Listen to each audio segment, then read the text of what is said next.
Hello students, welcome to Dr. Deepa Dake's Need Biology and in today's session हम start करेंगे class 12th biology के syllabus में second chapter से भ्रूणीय परिवर्धन। यहाँ last classes में हम भ्रूणपोष का परिवर्धन कंप्लीट कर चुके थे।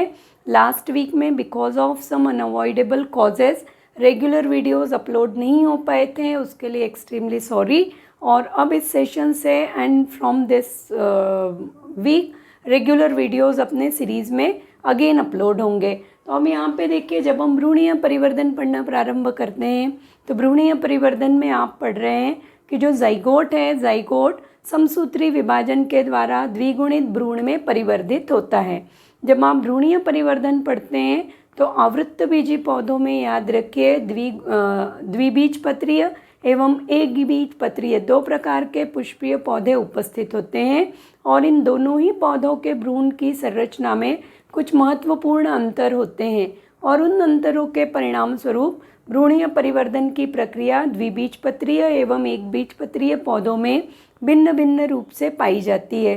सर्वप्रथम आज हम पढ़ेंगे कि किस प्रकार से द्विबीजपत्रीय पौधों में भ्रूणीय परिवर्धन की प्रक्रिया पाई जाती है। तो भ्रूणीय परिवर्धन जब आप पढ़ते हैं तो भ्रूणीय परिवर्धन में याद रखिए जाइगोट जो द्विगुणित संरचना है, यह समसूत्री विभाजन के द्वारा,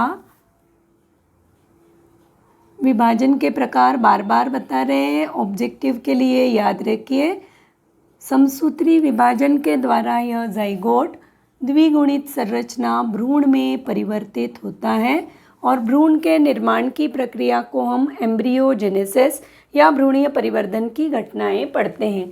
जब द्विबीजपत्री में अथवा डाइकोट में आप भ्रूणीय परिवर्धन अथवा भ्रूण का परिवर्धन पढ़ना प्रारंभ करते हैं, उस दौरान आप याद रखिए परिवर्धन सर्वप्रथम किसके द्वारा प्रारंभ होगा, जाइगोट के द्वारा। यह जाइगोट हम ड्रॉ कर रहे हैं। जाइगोट आप हमेशा याद रखिए भ्रूण कोश में माइक्रोपाइल सिरे अथवा बीजांड द्वारीय सिरे पर होगा। यहाँ पर हम भ्रूण कोश के अंदर जाइगोट का निर्माण प्रदर्शित नहीं कर रहे हैं। इंडिविजुअली जाइगोट की कोशिका को लेकर हम समस्त भ्रूण के परिवर्धन की घटनाओं का अध्ययन करते हैं। भ्रूणीय परिवर्धन में यह हम ड्रॉ करते हैं, यह संरचना जाइगोट है। यह जाइगोट आप याद रखिए सामान्य ट्रांसवर्स डिवीजन अथवा क्षैतिज विभाजन या अनुप्रस्थ विभाजन आप कह रहे हैं, अनुप्रस्थ विभाजन के द्वारा दो कोशिकाओं में विभक्त होता है। जब आप इन दो कोशिकाओं को पढ़ते हैं, दोनों कोशिकाएं आकार में लगभग एक समान होती है और ऊपरी कोशिका को हम कहते हैं टर्मिनल कोशा अथवा टर्मिनल सेल और निचली कोशा बेसल सेल अथवा इसको कहा जाता है आधारीय कोशा। मुख्य रूप से ये पार्ट याद रखिएगा। दोनों ही कोशिकाएं स्वभाव में अथवा गुणसूत्र में द्विगुणित होंगी। अब यहाँ पे मुख्य रूप से याद रखिए जो आधारीय कोशिका होती है, यह आधारीय कोशिका सतत अनुप्रस्थ विभाजन प्रदर्शित करती है और अनुप्रस्थ विभाजन के द्वारा अथवा आप इसको शॉर्ट में ट्रांसवर्स डिवीजन भी लिखते हैं, सतत रूप से अनुप्रस्थ विभाजन इस आधारीय कोशिका में पाए जाते हैं और इस अनुप्रस्थ विभाजन के कारण आप मुख्य रूप से याद रखिए एक तंतुवत संरचना का निर्माण होता है। उस तंतुवत संरचना को हम कह रहे हैं तंतुवत संरचना का निर्माण और यह तंतुवत संरचना मुख्य रूप से आप याद रखिए कहलाती है सस्पेंसर। तो सस्पेंसर का निर्माण आप याद रखिए द्विबीजपत्रीय भ्रूण का विशिष्ट लक्षण होता है। क्यों सस्पेंसर का निर्माण हो रहा है, तो ये याद रखिए सस्पेंसर का मुख्य कार्य भ्रूण पोष से पोषक तत्वों को अवशोषित करना और उसको विकसित होने वाले भ्रूण तक उपलब्ध कराना होता है। तो जब आप ये संरचना अपीयर करते हैं और टर्मिनल कोशा या ऊपरी कोशिका अगर आप पढ़ रहे हैं तो ऊपरी कोशिका में याद रखिएगा जो विभाजन होंगे उनको हम एंटीक्लिनल विभाजन कह रहे हैं या प्रत्येक विभाजन अपने पहले उपस्थित विभाजन के 90 डिग्री एंगल पे पाया जाता है। तो यहाँ पे जो विभाजन है वो याद रखिएगा समकोण पे होते हैं या 90 डिग्री एंगल पर विभाजन, इन विभाजनों को सामान्यतः एंटीक्लिनल डिवीजन कहते हैं। तो यहाँ पर अब आप देखिएगा, यह अपनी ऊपरी कोशिका टर्मिनल कोशा, क्योंकि पहला विभाजन अनुप्रस्थ था, अब ऊपरी कोशिका में दूसरा विभाजन लॉन्गिट्यूडनल अथवा अनुलंब होता है। और जो आधारीय कोशिका है, यह कोशिका सतत अनेक विभाजनों के द्वारा एक लंबवत संरचना का और कोशिकीय तंतुवत संरचना का निर्माण करती है। ये संरचना आप याद रखिए कहलाती है सस्पेंसर। सस्पेंसर की नीचे की कोशिका या अंतिम कोशिका में एक हुक के समान संरचना पाई जाती है तथा यह कोशिका अन्य कोशिकाओं से भिन्न होती है, क्योंकि यह विकसित होने वाला भ्रूण, याद रखिएगा, इसी कोशिका के द्वारा किससे जुड़ेगा या किससे अटैच होगा, इसी कोशिका के द्वारा यह मुख्य रूप से कनेक्ट होता है भ्रूण पोष के द्वारा। तो यहाँ पे आप याद रखिएगा, ये जो संरचना आपकी निर्मित है, इस संरचना को हम कहते हैं सस्पेंसर। सस्पेंसर की यह कोशिका, पुनः इस कोशिका को हम माइक्रोपाइल ही कहते हैं और इसके द्वारा आप याद रखिएगा यह भ्रूणपोष से उपस्थित होती है। इसके पश्चात टर्मिनल कोशिका। अब जितना भी विभाजन आप पढ़ेंगे, यह समस्त भ्रूणपोष आप भ्रूण याद रखिए। द्विबीजपत्री पौधों में भ्रूण का निर्माण मुख्य रूप से ऊपरी कोशिका अथवा टर्मिनल कोशिका के द्वारा ही होगा। आधारीय कोशिका मुख्य रूप से सस्पेंसर के निर्माण में भाग लेती है। अब यहाँ पर हम जितने भी विभाजन पढ़ेंगे वह मुख्य रूप से ऊपरी कोशिका में ही पढ़ते हैं, क्योंकि इन्हीं टर्मिनल कोशिकाओं के द्वारा भ्रूण का या एम्ब्रियो का निर्माण होता है। अब नेक्स्ट जो डिवीजन होगा वो पुनः याद रखिए, इसके पहले लॉन्गिट्यूडनल डिवीजन था, अब जो डिवीजन होगा वो ट्रांसवर्स डिवीजन, और परिणाम स्वरूप भ्रूण की 4 कोशिकीय प्रावस्था का निर्माण पाया जाता है। पुनः इन 4 कोशिकाओं से आप याद रखिएगा नेक्स्ट फेज में पुनः अनुदैर्ध्य विभाजन और धीरे धीरे यहाँ पे सस्पेंसर की लंबाई में भी वृद्धि आप देखते हैं और यह सस्पेंसर अब आपका अटैच होता है भ्रूणपोष के द्वारा। 4 विभाजनों के पश्चात तो यह आपकी 4 कोशिकीय प्रावस्था, इस प्रावस्था में एम्ब्रियो को प्रो एम्ब्रियो या प्रो भ्रूण कहा जाता है। प्राक भ्रूण आप कहते हैं या प्रो एम्ब्रियो हम कह रहे हैं।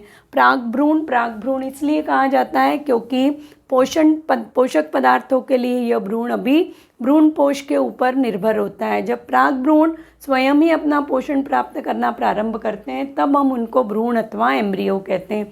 4 कोशिकीय प्रावस्था के पश्चात आप याद रखिएगा यहाँ पे पुनः 8 कोशिकीय प्रावस्था का निर्माण होता है और इस 8 कोशिकीय प्रावस्था के पश्चात जो भ्रूण की विभिन्न अवस्थाएं आप अपीयर करते हैं वो अवस्थाएं अब आपको स्पष्ट रूप से परिलक्षित होना प्रारंभ होती है। ये पहला विभाजन अपना 4 कोशिकीय अवस्था, तत्पश्चात पुनः एक अन्य विभाजन होगा और परिणाम स्वरूप यहाँ पे 8 कोशिकीय प्रावस्था का अथवा प्राक भ्रूण का निर्माण होता है। तो 8 सेल प्रोएम्ब्रियो अथवा आप कह रहे हैं प्राक भ्रूण। तो प्रोएम्ब्रियो यहाँ लिखा हुआ है, यहाँ प्राक भ्रूण लिख रहे हैं। आपको जो भी इजी हो वो आप याद रख सकते हैं, ठीक है। अब इन 4 कोशिका 8 सेल स्टेज में याद रखिए 4 सेल्स इनर लाइनिंग में होते हैं एंड 4 सेल्स आउटर में। जो परिधीय कोशिकाएं हैं उनको पी सेल्स और आंतरिक कोशिकाओं को हम क्यू सेल्स या एल सेल्स नाम देते हैं। तो परिधीय कोशिकाओं को हम कह रहे हैं पी सेल्स और पार्श्वीय कोशिकाएं जो कि मध्य भाग की तरफ होती हैं इनको एल अथवा क्यू हम एल दे रहे हैं। एल सेल लेटरली प्रेस्ड होते हैं ये सेल, अतः इन्हें एल सेल प्रोवाइड किया जाता है। इसके बाद भी याद रखिए इस कोशिकीय 8 कोशिकीय अवस्था के बाद भी जो भ्रूण है आपका अभी भी प्राक भ्रूण ही कहलाएगा, क्योंकि पोषण के लिए ये फिर याद रखिए पोषण के लिए भ्रूणपोष पर निर्भर होता है। अगर इस संरचना को आप भ्रूण कोश के अंदर या एम्ब्रियो सेक के अंदर या मादा युग्मकोद्भिद के अंदर देखते हैं तो ये संरचना आपको किस प्रकार से दिखेगी। तो यहाँ पे देखिए ये हमने स्टडी किया था, ये अपना फीमेल गैमेटोफाइट और मादा युग्मकोद्भिद। इस मादा युग्मकोद्भिद में आप पढ़ते हैं माइक्रोपाइल सिरा और बीजांडद्वारीय सिरा, ये आपका निभागीय सिरा। यहाँ पे आपका भ्रूण को पोष आप लास्ट क्लासेस में पढ़ चुके हैं कि कोशिकीय अथवा नाभिकीय भ्रूणपोष का निर्माण हो चुका है और ये जो भ्रूणपोष निर्मित हुआ है ये उत्तरदायी होगा भ्रूण के पोषण के लिए। तो यहाँ पर आप याद रखिए ये संरचना किस प्रकार होगी। ये 8 कोशिकीय भ्रूण माइक्रोपाइल सिरे पे और जो भ्रूण कोश से जुड़ा हुआ है सस्पेंसर के द्वारा, तो सस्पेंसर के द्वारा ये जुड़ा हुआ होता है इस तरह से। तो इस तरह की संरचना आपको यहाँ पे दिखाई देगी। और माइक्रोपाइल कोशिका आपकी हमेशा किसके संपर्क में होगी, भ्रूणपोष के संपर्क में। और भ्रूणपोष से भोजन को या पोषक पदार्थों को अवशोषित कर विकसित होने वाले भ्रूण को प्रवाहित किया जाता है। तो ये पार्ट इतना याद रखिए। अब इसके बाद हम पढ़ते हैं कि अन्य 3 प्रावस्थाएं। यहाँ पे महत्वपूर्ण क्वेश्चन आपको आता है कि द्विबीजपत्रीय भ्रूण के परिवर्धन के दौरान कितनी अवस्थाएं या कितनी विभिन्न प्रकार की अवस्थाएं पाई जाती है। तो जब आप द्विबीजपत्रीय भ्रूण की विभिन्न अवस्थाएं देखते हैं तो अवस्थाओं में याद रखिए गोलाकार अथवा बॉल के समान आकार की संरचना आप पढ़ रहे हैं। दूसरी आप पढ़ते हैं हार्ट शेप या हृदयाकार एम्ब्रियो और भ्रूण, और तीसरा आप पढ़ते हैं परिपक्व एम्ब्रियो। अब ये जो कोशिकाएं ये सतत एंटीक्लिनल या 90 डिग्री विभाजन के द्वारा आप याद रखिएगा एक अन्य प्रावस्था का निर्माण करती है जिसमें भ्रूण की प्रावस्था। अब यहाँ पे याद रखिए जो भ्रूण है वो आपका प्राग भ्रूण किस में परिवर्तित हो चुका है, भ्रूण में, क्योंकि पी तथा एल टायर की कोशिकाएं सतत रूप से विभाजनों के द्वारा एक बॉल के समान भ्रूण का निर्माण करती है।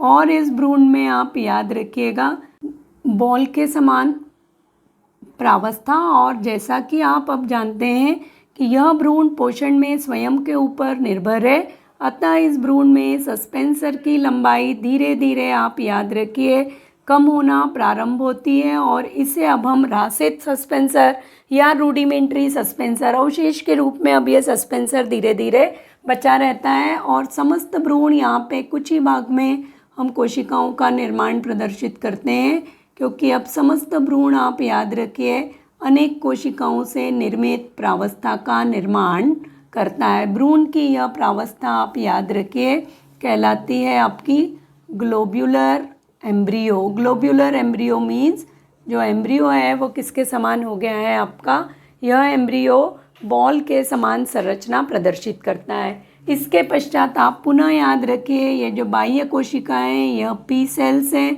और आंतरिक कोशिकाओं का समूह एल सेल सी कहलाता है। अब जब आप यह विभाजन अग्रदिशा में पढ़ते हैं तो इनमें याद रखिएगा कि कुछ पी कोशिकाएं अथवा पी सेल्स में विभाजन की दर आप याद रखिएगा अत्यंत पाई जाती है। तो पी सेल्स में विभाजन दर अत्यधिक, परिणाम स्वरूप यहाँ पर याद रखिए जब पी सेल्स में विभाजन दर अत्यधिक होती है तो धीरे धीरे यहाँ पर आपका जो ग्लोब्यूलर या ग्लोबोस के आकार का भ्रूण था वह हार्ट शेप में परिवर्तित होना प्रारंभ होता है।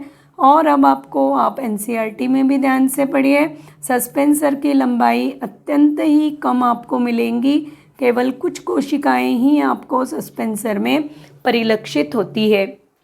जो स्पीड अत्यधिक विभाजन, वह कोशिकाएं जिनमें विभाजन की दर अत्यधिक होती है वह कोशिकाएं आप याद रखिए धीरे धीरे बीजपत्र में परिवर्तित होंगी अथवा 2 बीजपत्रों का निर्माण करती है। जबकि धीमी गति से विभाजित होने वाली कोशिकाएं 2 बीजपत्र के मध्य में उपस्थित होती है तथा यह दोनों धीमी गति से विभाजन करने वाली कोशिकाओं में याद रखिएगा अथवा कोशिकाओं के द्वारा निर्माण किसका होगा, भ्रूणीय अक्ष का निर्माण पाया जाता है। तो यहाँ पर आप याद रखिए ये जो संरचनाएं आपको हार्ट शेप एम्ब्रियो बिल्कुल याद रखिएगा। जो स्टूडेंट बोर्ड के एग्ज़ाम्स के लिए प्रिपेयर कर रहे हैं वो केयरफुली याद रखिए। Heart shape embryo separately draw करने के लिए भी आपको आता है कि वेल लेबल डायग्राम ड्रॉ करिए हार्ट शेप एम्ब्रियो का। तो हार्ट शेप एम्ब्रियो मीन्स भ्रूण की आपको ये प्रावस्था ड्रॉ करनी है। पूरी की पूरे संरचना में कोशिकाएं होती हैं तो वो आप यहाँ पे याद रखिए। समस्त संरचना आपकी अनेक कोशिकाओं से निर्मित होती है, जो हम केवल एक पार्ट में कोशिकाओं को ड्रॉ कर रहे हैं। ठीक है, ये आपकी अवस्था है भ्रूणीय परिवर्धन में आप हार्ट शेप एम्ब्रियो या हृदयाकार एम्ब्रियो भी आप इसको कह सकते हैं। इसके पश्चात अब देखिए फिर क्या होगा, ये जो आपकी पी कोशिकाएं जो तीव्रता से गति करना, विभाजन करना प्रारंभ करती है, उनमें विभाजन की दर तीव्र अथवा फास्ट डिवीजन रेट मेंटेन रहेगा और परिणाम स्वरूप आप पढ़ते हैं कि हार्ट शेप एम्ब्रियो के पश्चात द्विबीजपत्रीय के एक सुविकसित अथवा परिपक्व एम्ब्रियो का निर्माण होता है। परिपक्व एम्ब्रियो का निर्माण जब आप पढ़ना प्रारंभ करते हैं तो ये जो दो आपके बीजपत्र थे, ये अत्यधिक वृद्धि के कारण आपको भ्रूणीय अक्ष के एक और उपस्थित दिखाई देंगे और भ्रूणीय अक्ष आपको इस तरफ से उपस्थित होती है। तो भ्रूणीय अक्ष अब दो भागों में विभाजित हो चुकी है। भ्रूणीय अक्ष का ऊपरी भाग को हम कहते हैं एपिकोटाइल और भ्रूणीय अक्ष का निचला भाग आप याद रखिए हाइपोकोटाइल कहलाता है। तो इस भाग को आप याद रखिएगा, ऊपरी भाग भ्रूणीय अक्ष का एपिकोटाइल कहलाएगा और भ्रूणीय अक्ष का निचला भाग हाइपोकोटाइल कहलाता है। एपिकोटाइल से आपको याद रखना है, एपिकोटाइल से एक संरचना का निर्माण होता है। यह संरचना प्ल्यूमूल कहलाती है। इसके हिंदी के वर्ड प्लीज़ आप लोग देख लीजिएगा। तो इस संरचना को हम कह रहे हैं प्ल्यूमूल, ठीक है।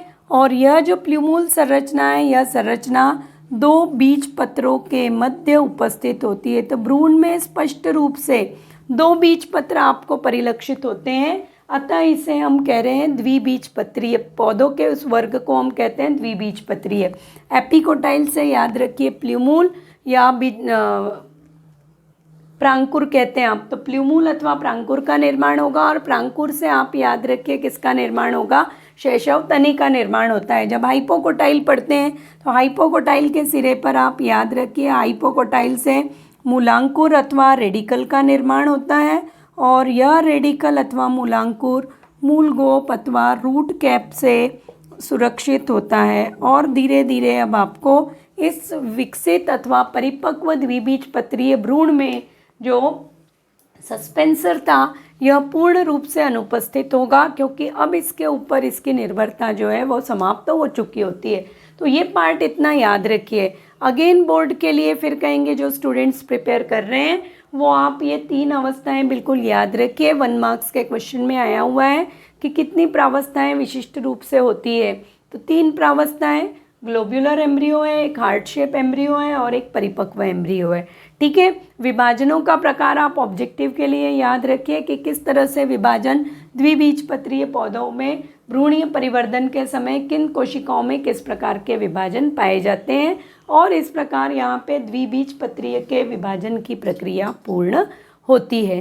अब हम यहाँ पर पढ़ना स्टार्ट करते हैं एक बीजपत्रीय पौधे में भ्रूणीय परिवर्धन, क्योंकि जो एक बीजपत्रीय पौधे हैं उनमें भ्रूणीय परिवर्धन की प्रक्रिया द्विबीजपत्रीय की तुलना में अत्यंत सामान्य रूप से पाई जाती है। दूसरा, जो ऊपरी कोशिका आप पढ़ रहे हैं कि ऊपरी कोशिका द्विबीजपत्रीय में धीरे धीरे विभाजन के द्वारा किसमें निर्मित हो रही है, कितने कोशिकाओं का निर्माण कर रही है, टर्मिनल कोशिका के द्वारा 8 कोशिकीय प्रावस्था।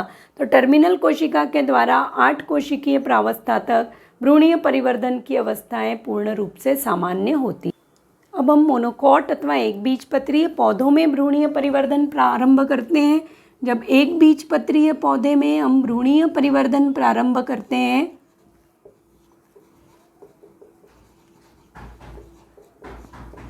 तब आप याद रखिए एक बीजपत्रीय में भ्रूणीय परिवर्धन में महत्वपूर्ण लक्षण है कि केवल एक ही बीजपत्र पाया जाता है और प्रांकुर तथा मूलांकुर आप याद रखिए प्रांकुर चोल और मूलांकुर चोल के द्वारा सुरक्षित पाए जाते हैं। भ्रूणीय परिवर्धन में पुनः वही संरचनाएं हम यहाँ पे निर्मित करते हैं।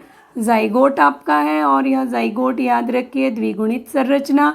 इस द्विगुणित संरचना जाइगोट में पहला विभाजन अनुप्रस्थ होता है और अनुप्रस्थ विभाजनों के फलस्वरूप 2 कोशिकाएं निर्मित होंगी, ऊपरी कोशा और आधारीय कोशिका। ऊपरी कोशिका को एज इट इज हम कह रहे हैं टर्मिनल कोशा अथवा ऊपरी कोशा भी आप कह सकते हैं और इस कोशिका को, निचली कोशिका को हम कहते हैं आधारीय कोशिका।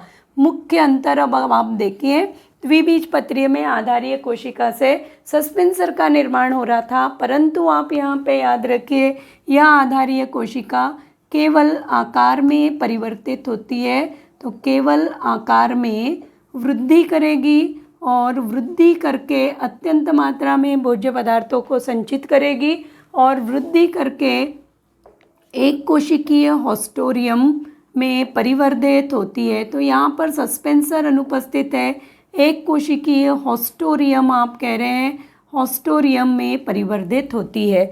ऊपरी कोशिका, टर्मिनल कोशिका में विभाजन 8 कोशिकीय अवस्था तक अथवा ऑक्टेट स्टेज भी कहते हैं, 8 सेल स्टेज अथवा 8 कोशिकीय अवस्था तक द्विबीजपत्रीय के समान ही पाया जाएगा।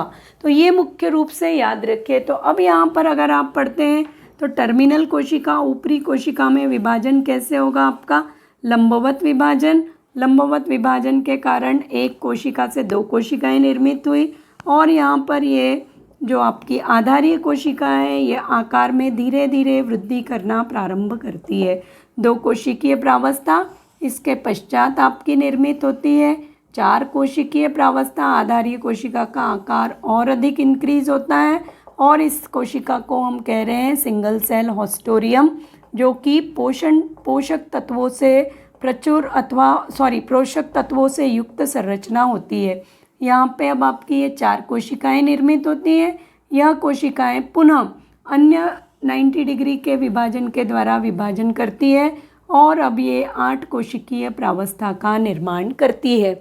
इस 8 कोशिकीय प्रावस्था में बाह्य कोशिकाओं को परिधीय अथवा पैराइटल कह रहे हैं, पी सेल्स, और आंतरिक कोशिकाएं पार्श्वीय रूप से उपस्थित होती हैं अंदर की ओर, तो इन्हें एल अथवा लेटरल सेल्स हम कहते हैं। अब यहाँ से मुख्य अंतर आपका प्रारंभ होता है द्विबीजपत्रीय एवं एकबीजपत्रीय के परिवर्धन में। एक अंतर हॉस्टोरियम का याद रखिए, दूसरा अंतर वहाँ पर ग्लोबोस आकार का या बॉल के समान आकार की संरचना आपको मिलती है, वह संरचना यहाँ पे अनुपस्थित होगी। उसका मुख्य कारण है कि इन 4 कोशिकाओं में से 3 कोशिकाओं में विभाजन की दर अथवा कोशिका विभाजन का जो रेट है वो अत्यधिक तीव्र हो जाता है और फोर्थ कोशिका पी और 4th कोशिका जो है वो एल टायर की, इनमें विभाजन अत्यंत धीमी गति से होता है। तो यहाँ पर आप अब याद रखिएगा, जब आप इसको पढ़ना प्रारंभ करेंगे तब आप पढ़ रहे हैं यहाँ पे कि जो पी और एल टायर्स हैं इनमें से 3 सेल्स पी तथा एल टायर की तीव्रता से विभाजित होती है तथा 4th कोशा पी व एल टायर की धीमी गति से विभाजन करती है। तो ये मुख्य रूप से याद रखिए, जो तीव्र गति से विभाजन करने वाली कोशिकाएं हैं इनके द्वारा एक बीजपत्र का निर्माण होता है।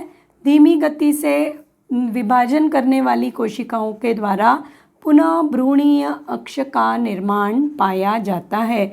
यहाँ पर आप याद रखिएगा, मुख्य अंतर जब आप पढ़ते हैं तो आप पढ़ते हैं कि द्विबीजपत्रीय में प्रांकुर अथवा प्लूमूल 2 बीजपत्रों के मध्य में है। एक बीजपत्र में याद रखिए, बीजपत्रीय भ्रूण में याद रखिए, जो प्रांकुर है वो हमेशा बीजपत्र के आधार पर उपस्थित होता है। तो परिणाम स्वरूप अत्यधिक वृद्धि के कारण आपको यह एक इस तरह की संरचना निर्मित होगी और धीमी गति से वृद्धि करने वाली कोशिकाओं के द्वारा इस तरह का भ्रूणीय अक्ष निर्मित होता है। तो भ्रूणीय अक्ष आप याद रखिएगा, भ्रूणीय अक्ष यहाँ पर इस तरह से उपस्थित है और यह भ्रूणीय अक्ष बीजपत्र के आधार पर उपस्थित होता है। बीजपत्र के आधार पर ये संरचना आपकी है, इसको हम कह रहे हैं प्रांकुर। समस्त बीजपत्र पूर्ण रूप से कोशिकीय संरचना होती है तथा इस कोशिकीय संरचना में समस्त कोशिकाएं याद रखिएगा द्विगुणित पाई जाती हैं। केवल कुछ ही भाग में कोशिकाओं को प्रदर्शित करते हैं हम एग्ज़ाम में, क्योंकि वैसे भी आपके पास इतना टाइम नहीं है कि आप या तो आप डायग्राम्स ड्रॉ करने की स्पीड इंक्रीज़ करिए और कोशिकाओं को पूर्ण रूप से निर्मित करना या ड्रॉ करना आप कंप्लीट कर सकते हैं डायग्राम्स को।